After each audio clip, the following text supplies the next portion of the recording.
Integrated cold storage 23 కోట్ల రూపాయలు పెట్టి కరెక్ట్ గా అంటే ఎన్నికల కోడ్ రాకముందే అది ప్రారంభించడం జరిగింది. దానికి సంబంధించి అది రైతులకు యూటిలైజేషన్ లోకి తీసుకొని రావడానికి యూజర్ ఏజెన్సీని ఐడెంటిఫై చేశారా? ఒకవేళ ఐడెంటిఫై చేయకుంటే ఎప్పటి లోపలే యూజర్ ఏజెన్సీని ఐడెంటిఫై చేసి రైతులకు ఆ కోల్డ్ స్టోరేజ్ సదుపాయాన్ని ఎప్పటికల్లా అందుబాటులోకి తీసుకొని వస్తారు, రైతులకు వినియోగంలోకి తీసుకొని వస్తామని ఒక టైం ఫ్రేమ్ ఏమైనా చెప్తే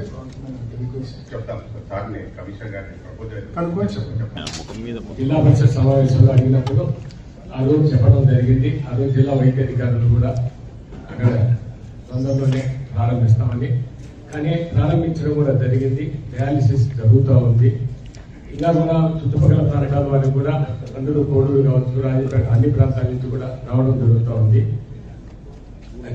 ఇంకా కూడా మెరుగైన సేవలు అందించాలని కూడా హెల్త్ డిపార్ట్మెంట్ కోరుతుంది.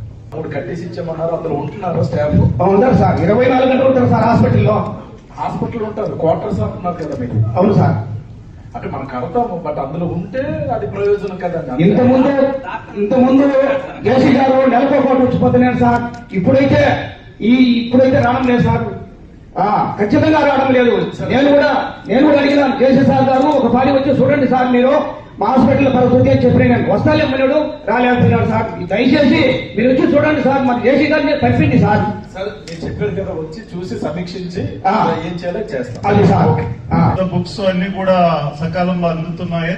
ఈ సంవత్సరం అందినాయా? ఇంకా ఏమన్నా ఇవ్వాల్సినవి ఉన్నాయా? అలాగే మంత్రివర్లకు నమస్కారాలు తెలియజేస్తూ, సార్ గతంలో అమ్మఒడి కింద ఫస్ట్ జూన్ లోనే మనం 15,000 రూపాయలు గత ప్రభుత్వం ఇచ్చేది సార్. కానీ ఇప్పుడు కొత్త ప్రభుత్వం వాళ్ళు ఇంట్లో ఎంతమందికి ఉంటే అంతమందికి కూడా మనం ఆ పథకం వర్తింపజేస్తామని చెప్పారు. స్కూళ్లు ప్రారంభమైనాయి. ఎప్పటి నుంచి ఆ పథకం మీరు అమలు చేయబోతున్నారు కొద్దిగా తెలుసుకోవాలని సార్. Thank you sir. వాళ్ళు టీచర్స్ లేరు అక్కడ, వాళ్ళందరూ వచ్చి మా దగ్గర వచ్చి ఏం దుర్మార్గం ఉంది, మా చదువు ఎట్లా ఏ రకంగా మనం ముందు పోవాలని చెప్పి అందరూ వచ్చి మా దగ్గర అడుగుతుంది. దీనికి సమాధానం చెప్తారు మీరు. సభ్యులకు, శాసన మండలి సభ్యులకు, ఇక్కడికి విచ్చేసిన జెడ్పీసీ సభ్యులకు, పాత్రికేయులకు, ప్రజాప్రతినిధులకు ప్రతి ఒక్కరికి ధన్యవాదాలు. ఈరోజు కడప జిల్లా సర్వసభ్య సమావేశం. ఈ జిల్లాలో ఏ విధమైన చర్యలు తీసుకుంటే రాబోయే కాలంలో అభివృద్ధికి పాటుపడాలో ఆ విషయాలపై ఇక్కడ చర్చించడం జరిగింది.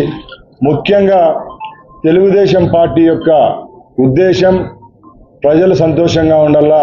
ప్రజలు సంతోషంగా ఉండాలంటే వాళ్ళకి ఏమైనా వసతులు కల్పించాలో అవన్నీ సంసిద్ధంగా చేయడమే ఈ రాష్ట్ర ప్రభుత్వం యొక్క లక్ష్యం. ఎక్కడ ఏ విధమైన కక్ష సాధింపు ఉండదని ఒక మంత్రిగా నేను ఈ సమావేశంలో చెప్తున్నా. ఎందుకంటే మేము ఏ రోజు ఈ రాష్ట్రంలో శాంతి భద్రతలకు ఆటంకం కలిగించే వాళ్ళని ఎవరిని ఉపేక్షించాం.